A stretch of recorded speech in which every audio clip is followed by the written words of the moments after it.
Hello, नमस्कार, आदाब, सत श्री अकाल। दोस्तों, मैं हूं स्नेहा और आप देख रहे हैं साम टीवी पर सेक्स एक सुखी जीवन का मंत्र डॉक्टर विजय दहीफले जी के साथ इस खास शो में आप सभी का स्वागत है। दोस्तों, हमें जब भी कोई मेडिकल इमरजेंसी आती है या फिर कोई स्वास्थ्य से जुड़ी परेशानी सताती है तो हम क्या करते हैं? सबसे पहले तो हम ये सारी चीज़ें हमारे दोस्तों परिवारजनों के साथ शेयर करते हैं, लेकिन जब भी हमें कोई सेक्स से जुड़ी परेशानी सताती है तो क्या तब भी हम यही करते हैं? नहीं ना, क्योंकि इस बारे में बात करने से हमें हिचकिचाहट होती है। तो दोस्तों, लेकिन अब शर्माने की, घबराने की, हिचकिचाने की कोई भी ज़रूरत नहीं है, क्योंकि डॉक्टर विजय दहीफले आपके सेक्स से जुड़ी सारे सवालों का बहुत ही सरल और आसान तरीके से जवाब देने वाले हैं। तो शुरुआत करने से पहले आइए जानते हैं डॉक्टर विजय दहीफले जी के बारे में। डॉक्टर विजय दहीफले एक जाने माने सेक्सोलॉजिस्ट, यूरोलॉजिस्ट और एंडोलॉजिस्ट है। डॉक्टर विजय दहीफले जी के क्लिनिक संभाजी नगर, हैदराबाद, दिल्ली में द्वारका, पुणे तथा नवी मुंबई में नेरुल, खारघर मेडिकोर हॉस्पिटल, थाने, दादर, अंधेरी, कल्याण, नासिक, नागपुर, अहमदाबाद और दुबई में भी है। डॉक्टर दहीफले जी का भारत तथा अन्य देशों में कॉन्फ्रेंसेस और सेमिनार्स के लिए हमेशा आना जाना रहता है, जिनके माध्यम से डॉक्टर विजय दहीफले सेक्स संबंधी सभी समस्याओं पर सलाह एवं मार्गदर्शन करते हैं। तो हमारे साथ मौजूद है इस स्टूडियो में इस वक्त हमारे साथ है हमारे शो के खास मेहमान डॉक्टर विजय दहीफले, जो आपकी सेक्स के बारे में सारी समस्याओं का समाधान करेंगे, वो भी बहुत ही आसान सरल तरीके से, अतिशय बहुत ही बोलते हैं ना कि सटीक तरीके से। ये सारा शो जो है डॉक्टर साहब इस सारे शो में बात करने वाले हैं। तो आइए डॉक्टर साहब का स्वागत करते हैं। डॉक्टर साहब, वेलकम टू द शो। नमस्ते। तो आज इस भाग में हम जानकारी लेने वाले हैं सेक्सुअल डिस्फंक्शन के बारे में, यानी कमज़ोरी के बारे में। कमज़ोरी, उसके लक्षण, कारण क्या है, और तथा कमज़ोरी तथा अल्कोहल एडिक्शन जब हो तो क्या होता है भाई। कोई कठिनाइयाँ जो है, क्या क्या कठिन परिस्थिति आती है, ये सब डॉक्टर साहब के पास से हम जानने वाले हैं। तो चलिए चर्चा को शुरुआत करते हैं। सिगरेट की बात हमने कर ली, अल्कोहल की बात कर ली, अब आते हैं गुटखे के ऊपर। तो एक दिन में पूरा कवर कर रहे हो आप। पूरी आदतें हैं जो है वो हम कवर कर रहे हैं। तो गुटखा खाने से सेक्स लाइफ पे क्या असर होता है? गुटखा खाने का रोल क्या होता है सेक्सुअल डिस्फंक्शन? श्योरली भाई, कुछ लोग बोलते हैं मुझे बहुत नाइट ड्यूटी है, बहुत काम करना है, पूरी रात काम करना है, तो कैसे करूँगा? मेरे साथ में कोई तो भी चाहिए। आपके साथ कौन आने वाला है रात को? तो गुटखा आता है। तो तंबाकू लेके उसको नीचे साइड में रखना या गुटखा रखना, ये आदत बन जाती है भाई। स्टार्टिंग में कुछ भी करते हो, थोड़ा स्टिमुलेशन मिल गया ना, यानी मैं बहुत फ्रेश हो गया, अभी पूरा रात भर काम करूँगा। लेकिन ये गुटखा, उसके अंदर के जो एलिमेंट है, टॉक्सिक एलिमेंट, निकोटीन, साइनाइड, इस तरह के एलिमेंट रहते हैं, कार्बन मोनोऑक्साइड जैसे एलिमेंट रहते हैं। और दूसरा और क्या रहता है, एक गुटखा के अंदर कलर कॉम्बिनेशन रहता है। तो ये गुटखा किस तरह से आपको कमज़ोरी लाता है, मेल हो या फीमेल हो, ये सब ब्यौरा हम देखने वाले। एग्जैक्टली डॉक्टर साहब, मैं यही पूछने वाली थी कि ये गुटखा खाने की आदत, गुटखा खाने की लत किस प्रकार कमज़ोरी लाती है? Surely, very nice question. पहले इम्पॉर्टेंट देखो, गुटखा कहाँ यहाँ पे रखते हैं। ये कोई खा के ऐसा पेट में नहीं जाता है, उसका सिक्रीशन जो बनता है वो नीचे जाते रहता है। तो उसके अंदर ये टॉक्सिन्स है, इस प्रकार के निकोटीन, देने कार्बन मोनोऑक्साइड है, साइनाइड है, डायरेक्टली उसका एक्शन होते है एंडोथेलियम, यानी हमारे नर्वस सिस्टम जो मज्जा संस्था है उसे डैमेज करती है। धीरे धीरे ब्लड वेसल कॉन्टैक्ट होने लगते हैं, टॉक्सिन की वजह से उसका ब्लड सप्लाई जाना चालू होता है।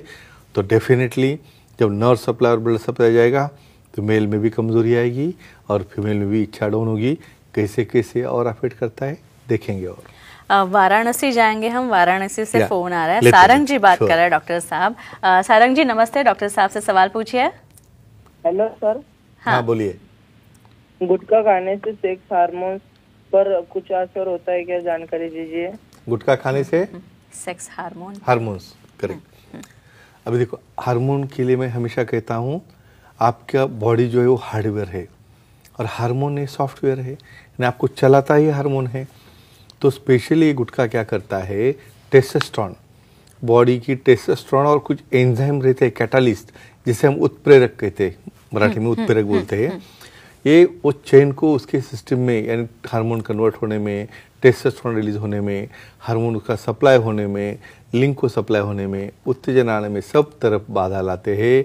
तो डेफिनेटली गुटखा की आदत धीरे धीरे आप कम करोगे तो ही आपको इसमें फ़ायदा है। डॉक्टर साहब, और एक बात यह है कि पुरुषों में और स्त्रियों में गुटखा खाने से जिनको आदत है गुटखे की, तो सेक्स भावना पर कुछ असर होता है इसका? Very nice question. अभी एंजाइम के ऊपर जाता हूँ। जो न्यूरोट्रांसमीटर है हमारे बॉडी में, इपिनेफ्रिन, नॉरएपिनेफ्रिन, ऑक्सीटोसिन, डोपामिन, फिनाइलएथिलामाइन, लो मॉलिक्यूल्स कहते हैं उसे। ये एंजाइम क्या करते हैं, ये एंजाइम गुटखा उसके ऊपर सीधा असर करके उसका लेवल, उसका सिक्रीशन सब बंद कर देता है। ब्रेन की तरफ के इम्पल्सेस जो हर ग्लैंड को जा रहे, भाई थायराइड को जा रहे, एड्रिनल को जा रहे, टेस्टिस को जा रहे, वो इम्पल्सेस बंद हो जाते हैं। तो सेक्स हार्मोन्स, टेस्टोस्टेरोन फीमेल में, एस्ट्रोजन, प्रोजेस्टेरोन, ये अफेक्ट होने से डेफिनेटली उसकी भावना, इच्छा और जिसे हम कहते हैं अराउजल, ये भी काफ़ी कम हो जाता है। इसलिए इसे कम करने के बाद तुरंत 1 हफ्ते के अंदर ये सब चीज़ें वापस आ जाती है। और डॉक्टर साहब, ये जो गुटखा जो है खाने वाले की फर्टिलिटी को कैसे इफेक्ट करता है? बच्चा होने में कुछ दिक्कत आती है क्या? मैं दोनों का बोलता हूँ, मेल और फीमेल। मेल में समझो कंटिन्यूस गुटखा खाने से वो टॉक्सिन स्पर्म का डीएनए, जो वीर्य रहता है उसकी क्वांटिटी, वीर्य की क्वालिटी, स्पर्म का डीएनए और उसका एनाटॉमी, यानी उसकी मोटिलिटी चली गई, फ्लैजिला बदल गए, उसके टेल बदल गए, उसका हेड डैमेज हो गया, वो भागते नहीं है, जगह पे पड़े रहते, तो कैसे प्रेगनेंसी होगी? होती ही नहीं। और फीमेल में ये गुटखा खा खा के क्या हो रहा है, वहाँ पे खाते हो उसका स्मेल तो बहुत अच्छा आ रहा है, लेकिन मैसेज डिस्टर्ब हो गए, ओवुलेशन नहीं हो रहा है, अनओवुलेटरी साइकिल जा रहा है, मोटापा आ रहा है और बाद में धीरे धीरे डिप्रेशन आना चालू होता है। तो ऐसे अफेक्ट करता है। यानी ये गुटखा खाना बच्चा होने में या फर्टिलिटी होने में जब प्लान करोगे, कम से कम 3 महीना आपको बंद रखना है। डॉक्टर साहब, लता जी बात कर रही है फलटन से, उनका फोन है, उनका फोन लेते हैं। लता जी, हाँ जी, पूछिए आपका सवाल। सलाम सर। हाँ सलाम जी, बोलो। स्त्रियों ने गुटखा खाने से सेक्स पर और प्रेगनेंसी पर कुछ असर होता है क्या? यानी गुटखा का सेक्स और प्रेगनेंसी, यानी स्ट्रेस तो किस चीज़ का भी आता है ना। आप प्रेग्नेंट हो गई, प्रेगनेंसी कैसी रहेगी, 9 महीने हो गए क्या, फिर बच्चा कैसा होगा, क्या नहीं, स्ट्रेस आ गया, खा लिया गुटखा, कर लिया स्मोकिंग, क्या होगा? अभी डायरेक्टली ये निकोटीन, कार्बन मोनोऑक्साइड, ये साइनाइड बच्चे के अंदर जो डीएनए तैयार हो रहा है उसके ऊपर परिणाम करता है। डीएनए की डेवलपमेंट नहीं होती, वहाँ पे ब्रेन डेवलप नहीं होता, वो बच्चा बाद में हैंडीकैप बन सकता है, वहाँ पे उसकी ग्रोथ नहीं होती, मेंटल रिटार्ड होता है। और कोई इसको अच्छा ऐसा बच्चा चाहिए किसी को? नहीं।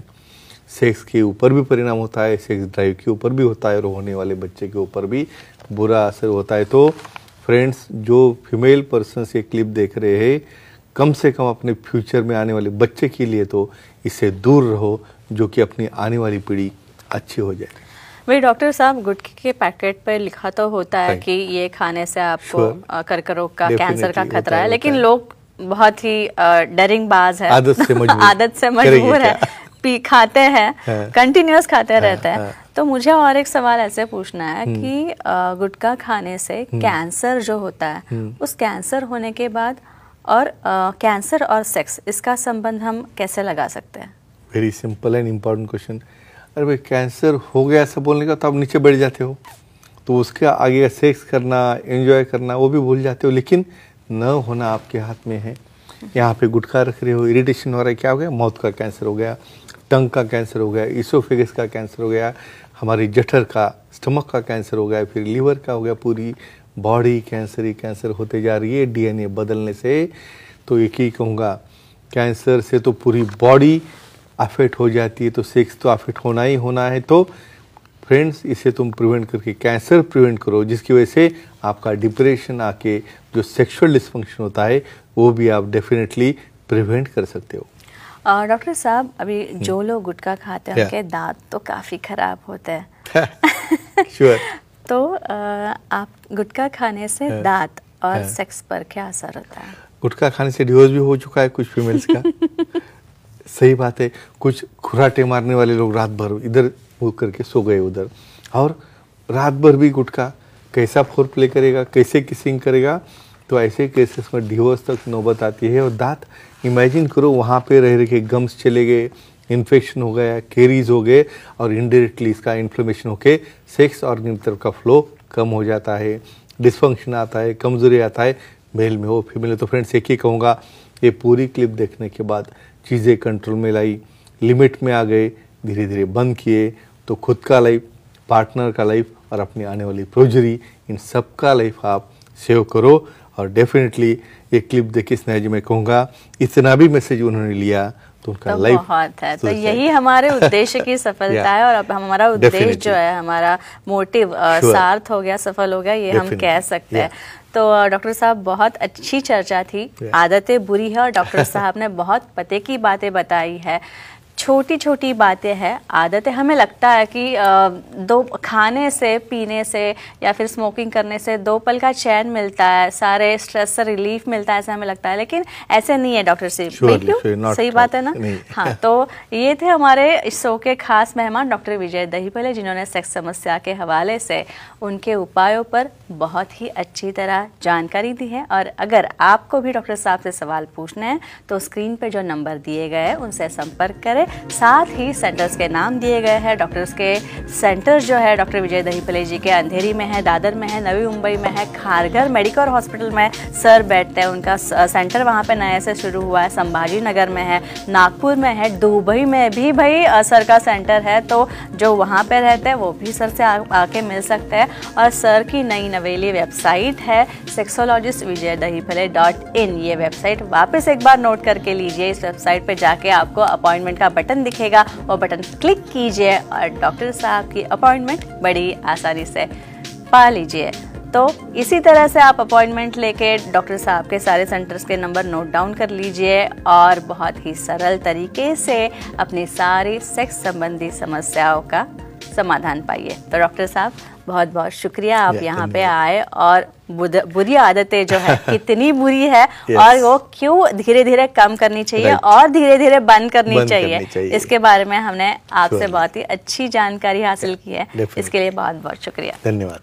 तो अभी इजाजत लेते हैं हमारे दर्शकों से। तो अभी हम इजाजत ले रहे हैं। गुड नाइट, शब्बा खैर, नमस्कार, शुभ रात्रि।